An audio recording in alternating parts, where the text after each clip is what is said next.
Guys, we are finally getting poised around here. Okay, we got it put together. This is the first run, first video of the Poizd T3 chassis, and I am pumped. We got the Capra cage chopped up. It hurt my soul, but whew, she purty now. Let's hit some rocks. So what this video is today, we're taking a look at how this T3 performs, and this is just built like, I haven't done any tuning yet, okay? So in full disclosure, I've come out and I've done a run one day, one time, and so this isn't the actual very first run, but this is my first time filming, and boy am I excited, you guys. It's a beautiful day out here, and I've actually created this little trail that will really allow me to test a rig's performance, because we've got side hill test, we've got tire traction test, we've got uphill climbs, downhill climbs. I really think this is going to be awesome. Now, we're going to see how this does. We've got some brand new cut and shut BFG crawlers on here, so it's going to be that painful break-in process probably. We did it with the trenchers in the G8. Not looking forward to it, to be honest, but once these G8 compound tires hook up, it makes a difference. I really like the G8. So you can see we've got some four-wheel steer. It's really difficult to run four-wheel steer though with recording with, you know, one hand holding the phone and all that, so we won't use it much.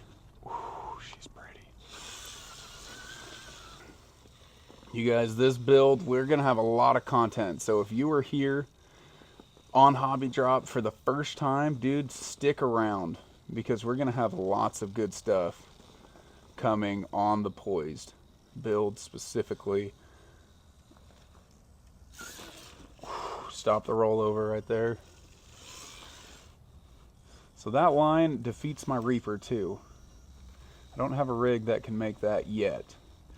But one of the things that I'll say is, as is, we want a forward weight bias based on the skid plate, right? Because the skid is what matters, because that's where you're breaking over. I want this to pull the nose down from the skid, which means I need a ton of weight on my axle, because we got a lot of truck on the other end. So I know right now, once it's on the skid, it wants to tip away. It wants to tip backwards. So that is something that we're going to be working on, and I've actually got the brass on the way. So that's going to be some of the first upgrades we're running. Now, it's funny that you know, this is what the hobby's about. This is a brand new build, fully custom, and yet we're going to have modifications that we need to make to it to make it even more capable. So this is just that first run, getting it out onto the rocks and seeing where to go from here. So right here, no doubt, if I had a little more weight, it would be hooking up better, but we get the job done nonetheless. This branch is telling us no, thank you. Here's where the Poizd shines, right here. Got some heavy breakover, but it ain't no thing. Look at that. Yes, sir. Awesome. Now this truck will sit on its tires. Like, if I could set it down on the wheels and it'll stay. So the side hilling, we should be good. We've got it sitting on some Capra axles. I know, call me crazy. I don't like how wide the Capra axles are. So these wheels actually have, what is it? Drop a comment, a positive? No, a negative offset to help reduce the width of the rig. Just running along this narrow little side hill. It's a good traction test more than anything.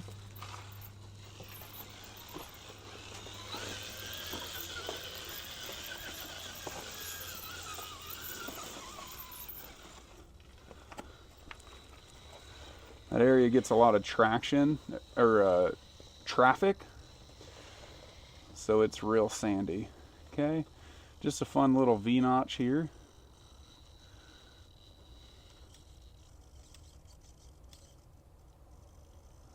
Slight reverse. See if we can exit stage.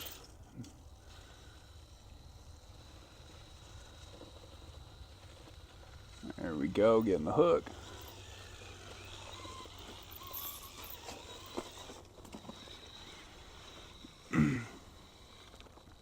So, you guys, I'm going to be doing a build breakdown.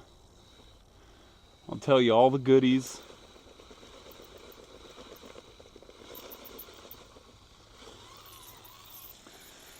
We'll talk about how we chopped up the Capra cage. Because here's the thing, you guys. I had so many questions when I was building this that I want to try and be a source of information for those of you who are looking to build this rig. Now, this truck was very out of my comfort zone. I had to have a lot of help from other people. But hopefully with my little bit of knowledge, at least by way of like, hey, what parts are working well together? Oh, we're gonna lose it right here. If I had more weight on that front, it would be able to pull up.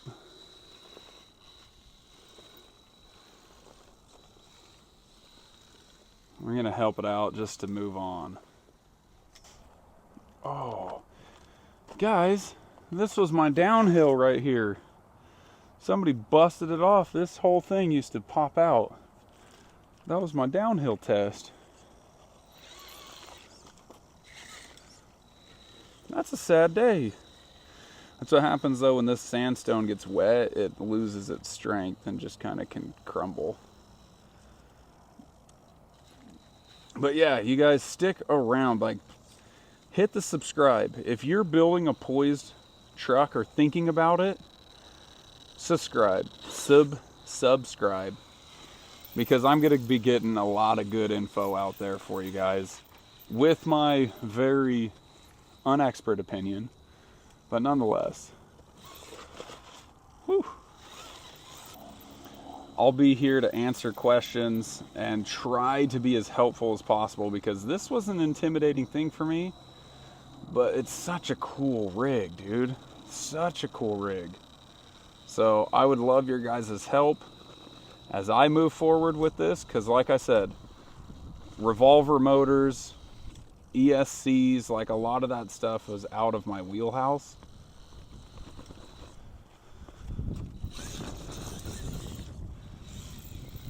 So I'm happy to get as much feedback from those of you who this is your normal cup of tea to be building these lightweight rigs. Because I had to figure out a lot of stuff, man. Drive shaft lengths, like suspension, all sorts of stuff. So I'm going to try and share it. So, like I said, go ahead, subscribe. If you love the Poizd chassis, we're going to have some fun on the channel with it. I'm stoked. This is my rig. This is my rig that I'm going to make more capable than my Reaper, which currently my Reaper gets it done. But I think with the belly clearance of this guy, we can get more capable for sure. But I don't think without weight up front that we're gonna get this.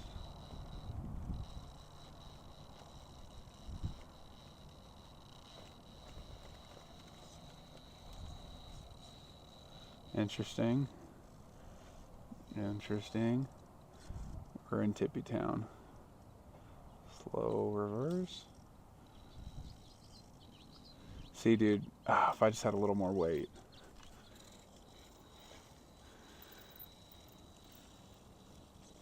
Revolvers, I'll tell you one thing. So right now, the things that this truck needs,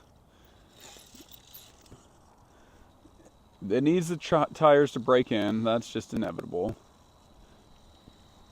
But these are West Desert Wheeler cut and shuts. Super stoked about them. Happy to support Logan as well. If you're looking for some cut and shuts to get a wider tire, no, excuse me, a taller tire without adding the just sheer balloon effect of a 2.2, these are a great option. Great option. They're pricey, but it's because they're handmade, and it takes them some time and effort. So we're gonna need to get these tires broken in, get some batteries through the truck. The revolver motors, that's something I'm learning, are not as efficient, and the battery does not last long. I need weight on that nose. I need this traction to grab, but it wants to flip us. Give it a little help up there.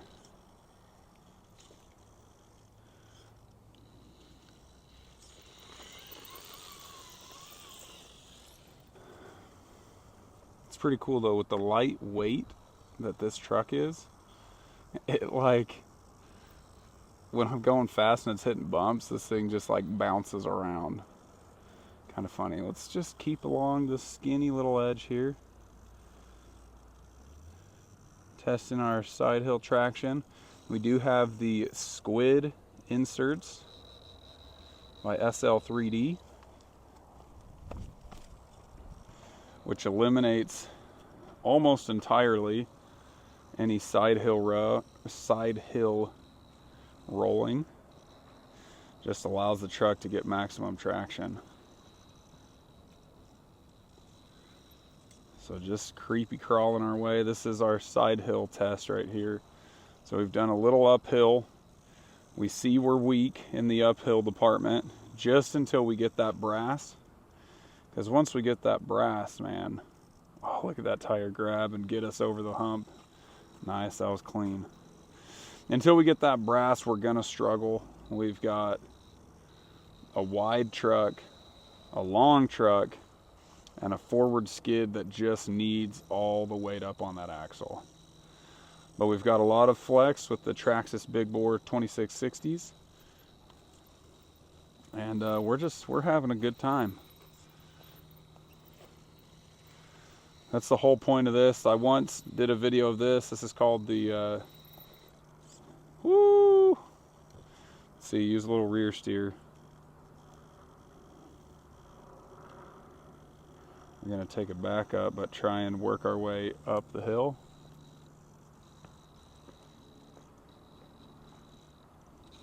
There we go. There we go, just how I'm holding the phone. Now I can kind of do both. So we got phone in the right hand while also using the dials. There we go, that little rear steer is what we needed. Phone in the right hand, controlling the dial with the pinky and the thumb in the right hand, and controlling throttle and our front wheels with the left hand. Not an easy task.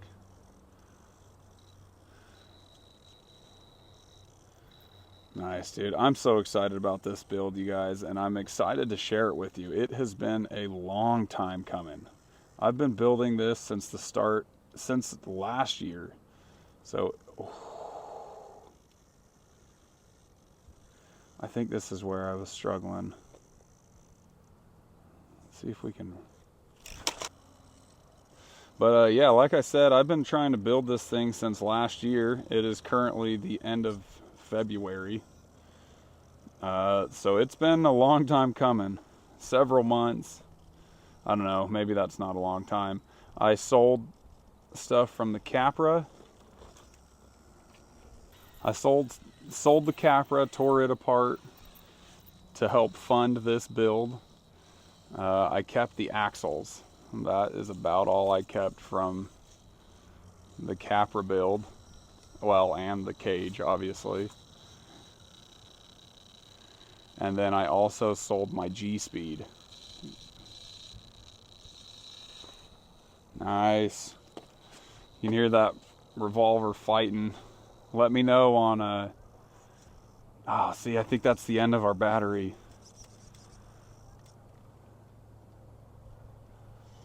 But those of you who are smarter than me, let me know. So if I just give it a second.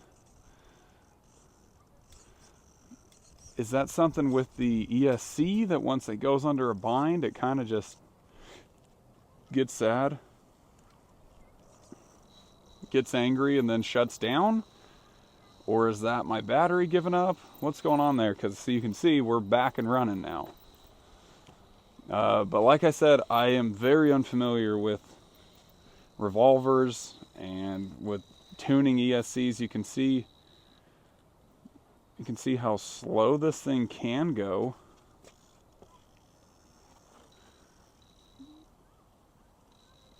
But it also gets pretty clunky, like right here.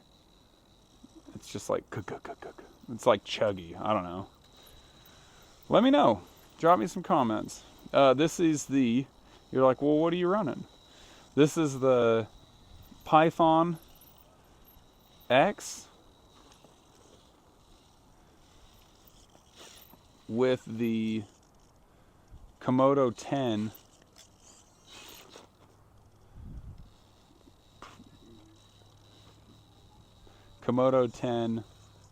200 or 2000 kV motor. So let me know. Oh, we lost power again. All right, well guys, we're gonna go ahead and just end here. Battery died. Man, I'm so excited to get this guy out on the rocks. So stick around, subscribe to the channel if you're not. We're gonna have so much fun with this truck. I mean, if you guys can't tell, man, I was probably just repeating myself the whole time because I'm so excited about this new build. We'll catch you next week, you guys. Have a wonderful, wonderful week.